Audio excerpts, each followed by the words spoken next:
Back to live show. Viswanath garu ఉన్నారు, weavers united front state convener. Viswanath garu, నిన్న పవన్ కళ్యాణ్ అక్కడికి వచ్చారు, చేనేత గర్జనలో చేనేత సమస్యలు ప్రస్తావించారు, ప్రభుత్వాల దృష్టికి తీసుకెళ్లారు. దీని మీద మీ స్పందన ఏమిటి? సార్, ఇక్కడ ప్రధానంగా మనం ఆలోచించవలసింది ఏంటంటే మంగళగిరి కేంద్రంగా యుగాలుగా కలిసి ఉన్నటువంటి 18 చేనేత కులాలను విచ్ఛిన్నం చేయాలని చెప్పి చేనేత సత్యాగ్రహం అనే ముసుగులోని కేవలం పద్మశాలి సాధికారత సంస్థ పద్మశాలి గర్జన పేరు పెట్టి సభ నిర్వహించాలని చూసింది. దీన్ని యునైటెడ్ వీవర్స్ సెంటర్ పూర్తి స్థాయిలో ఖండించింది, తిప్పుకొచ్చింది. ఆ సభని ఎలాగుందంటే కోట్ల రూపాయలు ఖర్చు పెట్టిన సినిమాకి ప్రారంభం బాగుంది కానీ ఎండింగ్ చూసుకుంటే ఫెయిల్ అయింది. కనీసం టికెట్లు అనుకోని లేకుండా పోయింది. కోట్ల రూపాయలు ఖర్చు పెట్టారు. విశ్వనాథ్ గారు, ఇప్పుడు పవన్ కళ్యాణ్ అడ్రస్ చేసింది మొత్తం చేనేత సమాజాన్ని, చేనేత వర్గాన్ని. మళ్ళీ ఇందులో డిస్ప్యూట్స్, ఇందులో ఇన్ని వర్గాలు, ఇందులో మళ్ళీ ఆధిపత్య పోరు ఇవన్నీ ఉన్నాయా? లేదు. చేనేత కార్మికుల మధ్యన ఎక్కడా కూడా ఆధిపత్య పోరలేదు. ఇప్పుడు కూడా కలిసే ఉన్నాం. చేనేత స్వతంత్ర స్ఫూర్తిని నింపినటువంటి జాతి చేనేత జాతి మహాత్మా గాంధీ పిలుపునిచ్చినప్పుడు అలా ఏం జరిగింది ఏంటంటే కేవలం ఎమ్మెల్సీ కావాలి, మంత్రి కావాలని చెప్పి ఒక ఎజెండాతో సభ నిర్వహించారు. నిజంగా ఎమ్మెల్సీ కావాలి, మంత్రి కావాలని సభ నిర్వహించారు. పని లేదు. అందరం కలిసి వ్యవస్థ మాట్లాడేమంటే డెఫినెట్ గా. కానీ ఇక్కడ విశ్వనాథ్ గారు, రైట్, మీ పాయింట్ అర్థమైంది. మీ వాయిస్ కొంచెం క్లారిటీ లేదు. రైట్, కళ్యాణ్ గారు, అంటే ఈ వ్యవహారం మొత్తంలో రాజకీయం కూడా ఉందా? మళ్ళీ డిస్ప్యూట్స్ ఆయన వాళ్ళు ఎవరు రాలేదు, దాదాపు 10,000 మంది వాళ్ళు హాజరు కాలేదంటే అదే సంఖ్యపరంగా ఎంతైనా చెప్పుకోవచ్చులే. కానీ మొన్న అతనికి ఎక్స్ప్లెయిన్ కూడా చేసినాం. మమ్మల్ని బొట్టి పెట్టి పెరగలేదంటే చేనేత అనేటువంటి ఒక కళని ఇప్పుడు మేము ఒకటే అడుగుతాం సార్. నేను పవన్ కళ్యాణ్ గారు అడ్రస్ చేశారు, నేను అంతకుముందు కూడా అదే విషయం చెప్పా. మనం కులం అనేటువంటిది ఎక్కడి నుంచి వచ్చింది సార్? కుల వృత్తి నుంచి వచ్చింది.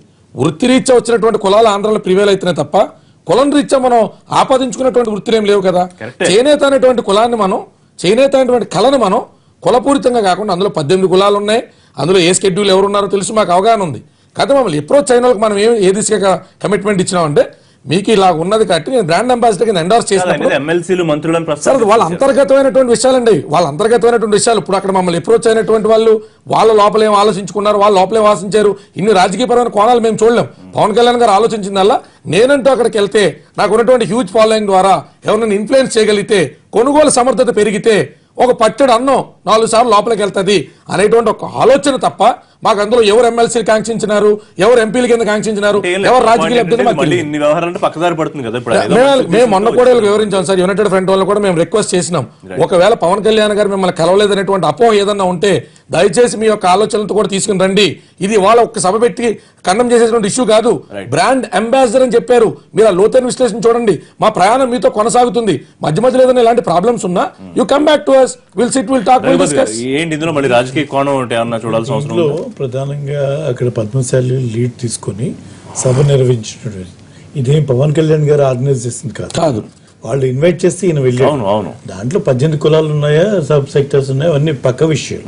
ఇప్పుడు దాంట్లో కొంతమంది జనరల్ గానే అంత ఇన్వెస్ట్ చేసి అందరిని గ్యాదర్ చేసినప్పుడు కొంతమంది ఇండివిజువల్ ఇంట్రెస్ట్ ఉంటే తప్పకుండా పొలిటికల్ యాంగిల్ అయితే ఖచ్చితంగా ఉంటుంది దాంట్లో. రైట్, రామయ్య గారు, ఇందాక మీరు సమాధానం చెప్తుంటే ప్రాబ్లం వచ్చింది. కొంచెం బ్రీఫ్ గా ఏం చేయబోతోంది ప్రభుత్వం ఈ సమస్యను అడ్రస్ చేయడానికి? సార్, ఇక్కడ ప్రభుత్వం చంద్రబాబు నాయుడు గారి ప్రభుత్వం చిత్తశుద్ధితో ఉన్నది. పైగా ఇంకొక విషయం కూడా చెప్పాలి. చేనేతలు ఎవరు? మా పార్టీని అభిమానించి మా పార్టీతో అనుసంధానమై మాతో నడిచేవాళ్ళు వాళ్ళు. అందుకని మేము ప్రత్యేకంగా చూడవలసిన బాధ్యత కూడా మా ప్రభుత్వం మీద ఉంది. చేనేతలను ప్రత్యేకంగా చూడాలి. ఆ బీసీ వర్గంలో వాళ్ళు మాకు అనుకూలం. నేను సమస్యలు లేవని అంటలేదండి. ఇక్కడ మార్కెటింగ్ విషయంలో మేము దృష్టి పెట్టినాం. ఇప్పుడు వాళ్ళు తయారు చేసిన దానికి మార్కెటింగ్ చేయడం కోసం ఈ రోజున ప్రభుత్వ సోషల్ వెల్ఫేర్ హాస్టల్స్ లో ఉపయోగించే ప్రతి విద్యార్థి కూడా ఈ బట్టలు వాడాలనే ఉద్దేశంతో ఈ రోజున మార్కెటింగ్ చేయడానికి ప్రభుత్వం సిద్ధపడింది. వాళ్ళతో కూర్చొని ఒక 15-20 డేస్ క్రితమే మినిస్టర్ కొల్లు రవీంద్ర వీళ్ళందరూ కూర్చొని మాట్లాడినారు దాని గురించి. ప్రతి వ్యక్తి కూడా వారానికి ఒకసారి ఈ బట్టలు వేసుకుంటే తెలంగాణ రాష్ట్ర ప్రభుత్వం ఒక పెద్ద కార్యాచరణ రూపొందించుకుంటాం. దాదాపుగా అందరికీ మొత్తం అందులో ఉన్న అన్ని సంఘాలకి వర్గాలకి మేలు జరిగేలాగా దాన్ని ఏమైనా అడాప్ట్ చేసుకునే అవకాశం ఉంటుందా? త్రికోణ వ్యూహం ఇక్కడ వాళ్ళదే వీళ్ళదే అడాప్ట్ చేసుకోవాల్సిన అవసరం మాకు లేదండి. అడాప్షన్ ఎప్పుడు ఉంటుంది? మన దగ్గర ఒక సరైన అవగాహన లేనప్పుడే అడాప్షన్ గురించి ఆలోచిస్తాం. ఈ రోజున మనం పుత్తూరు టెక్స్టైల్స్ గురించి ఇందాక పుత్తూరు టెక్స్టైల్స్ గురించి ఒక వ్యక్తి మాట్లాడినారు. పుత్తూరు కూడా ఎక్స్పోర్ట్ చేయాలని, ఇంకా తమిళనాడులో పుత్తూరు పరిసర ప్రాంతాల్లో కోయంబత్తూరులో ఒక భాగంలో కూడా ఈ చేనేతకు చాలా మంచి మార్కెటింగ్ ఉంది.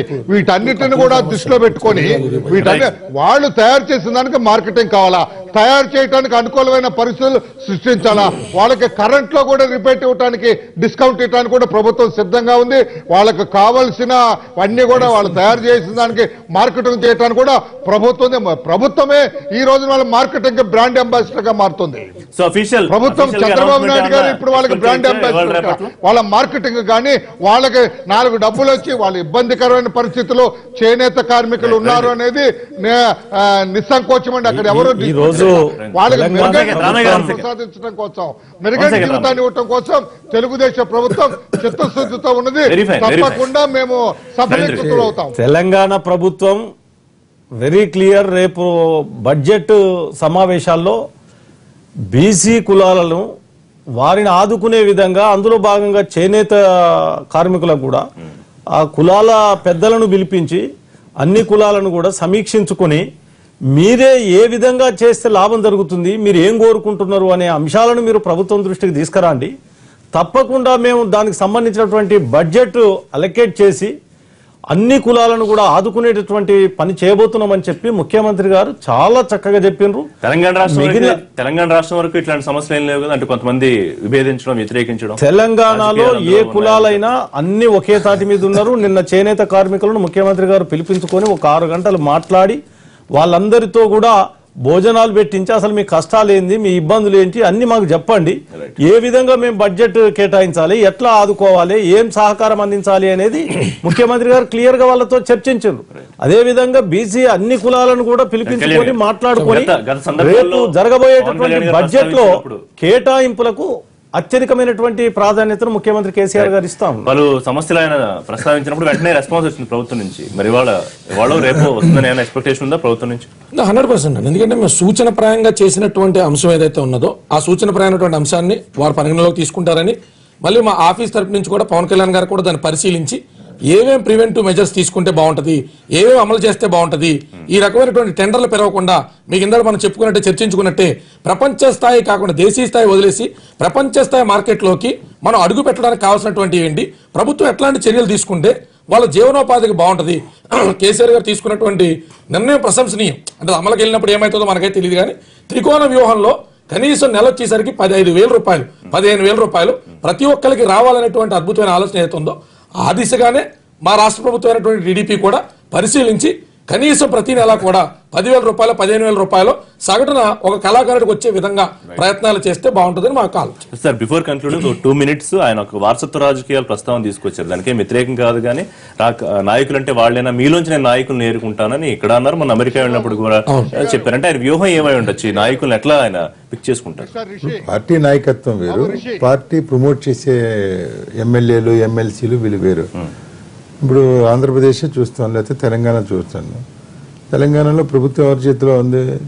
కేసీఆర్ గారి చేతిలో ఉంది. వాళ్ళ అబ్బాయి మంత్రి, మేనల్లో ఇది కోవిత్ గారు ఎంపీ, అంతవరకు కదా వీళ్ళనేది ఫ్యామిలీ రూల్ అనేది.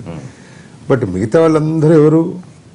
పోల రవీంద్ర గారు ఎవరు, లేకపోతే ఇంకోళ్ళు ఎవరు? వీళ్ళందరూ ఎమ్మెల్యేలు ఎమ్మెల్సీలు. ఇక్కడ జరగాల్సింది ఏంటంటే పరిపాలన అనేది ఫ్యామిలీ సెంట్రిక్గా కాకుండా మొత్తం అందరినీ భాగస్వామ్యం చేయాలి అనేది కదా ఎవరైనా చెప్పేది.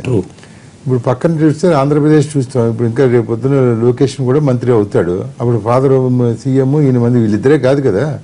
అసలు తెలుగుదేశం పార్టీ ఎన్టీ రామారావు గారు పెట్టినప్పుడు ఎన్టీ రామారావు గారు మొత్తం బీసీలకి ఎక్కువ ప్రాధాన్యత ఇచ్చాడు, ఎక్కువ సంఖ్యలో సీట్లు ఇచ్చాడు, ఎక్కువ సంఖ్యలో మంత్రి పదవులు ఇచ్చాడు. అందుకనే తెలుగుదేశం పార్టీకి ఒక ముద్ర ఉంది ఏంటంటే ఇది బీసీల పార్టీ అనేది ఒకటి ఉంది. అందులోనే మీరు చేనేత వాళ్ళు వస్తారు, ఇక అందరూ వస్తారు.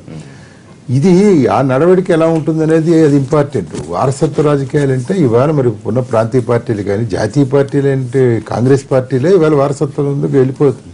ఇప్పుడేంటి ఆ పార్టీ నెహ్రూ గారి దగ్గర నుంచి మోతీలాల్ నెహ్రూ దగ్గర నుంచి మొదలు పెడితే వరుసగా వారసత్వం నడుస్తుంది. అక్కడ వారసత్వం లేనిటువంటి ఎవరైనా అయితే వాళ్ళని ఏ విధంగా చేస్తారనేది కూడా మనం చూసే వేరే పార్టీ నుంచి ఏం తీసుకోను మీలోంచి మీరు అలా ఈయన వారసత్వం వ్యవహారం అంటే ఇప్పుడు వాళ్ళక్కడ భారతీయ జనతా పార్టీలో లేదు. ఇప్పుడు మోడీ గారు ఒకటి పార్టీలో, అమిత్ షా ఒకటి, అక్కడ ఈ ప్రమోషన్ అంతా ఉండదు ఫ్యామిలీ మెంబర్స్. అందుకని దానికి మద్దతు ఇమ్మని చెప్తాడు ఆయన. అది కాదు, ఒకటి ఇది తప్పదు. ఈ ప్రాంతీయ పార్టీల్లో పెట్టిన తర్వాత ఈ నాయకుడు, ఆ నాయకుడికి సంబంధించిన వాళ్ళు కూడా జనాల్లో ఆదరణ ఉండాలి కదా. మళ్ళీ వీళ్ళు ఆ ఫ్యామిలీ మెంబర్స్కి ఏంటంటే ఆటోమేటిక్ గా మీకు ఒక యాక్సెప్టబిలిటీ వస్తుంది. మీరు కూడా ఇప్పుడు సీఎం మనవడు వచ్చి మీ దగ్గర కూర్చుంటే సీఎం మనవడు కాబట్టి మీరు పలకరిస్తారు, కానీ ఇంకోటి పలకరిస్తారు. మీరు ఎవరైనా పలకరిస్తారు. ఇక్కడ రోడ్డు మీద పోతుంటే సీఎం మనవడు అని చెప్పుకుంటారు, సీఎం కొడుకు అని చెప్పుకుంటారు, సీఎం కూతురు అని చెప్పుకుంటారు. అదే అది వేరును. పరిపాలనలో ఏ విధంగా ఉంది అందులో ఏమైనా చేస్తుంటే మీరు అబ్జెక్ట్ చేయాలి. మరి ఆయన పూర్తిగా దాని మీద ఏమన్నాడో మరి మీరు కూడా చెప్పలేకపోతున్నారు. వారసత్వం మీద ఏమన్నాడు? వారసత్వ రాజకీయాల మీద నాకు ఏ రకమైనటువంటి ఇబ్బంది, వ్యతిరేకత లేదు. ప్రజల నుంచి నా మీద బోల్నంత నమ్మకం ఉంది కాబట్టి కోట్లాది మంది అభిమానులు వంక చూస్తున్నారు కాబట్టి మిమ్మల్ని లీడ్ చేసేటువంటి నాయకులు బాధ్యతాయుతంగా ఉండాలా. నా పార్టీ వాళ్ళైనా కూడా ఉపేక్షించేటువంటి పని లేదు. ఆ బాధ్యతాయుతమైనటువంటి నాయకత్వాన్ని దేనికైనా ధీటుగా నిలబడేటువంటి నాయకత్వం ఎలా పిక్ చేసుకుంటారు. Thank you very much live షోలో పార్టిసిపేట్ చేసినందుకు. థ్యాంక్ యూ రామయ్య గారు లైవ్ లో అందుబాటులోకి వచ్చేందుకు. ఇదే వాటి లైవ్ షో రేపు లైవ్ షోలు తిరిగి కలుద్దాం. Keep watching NTV.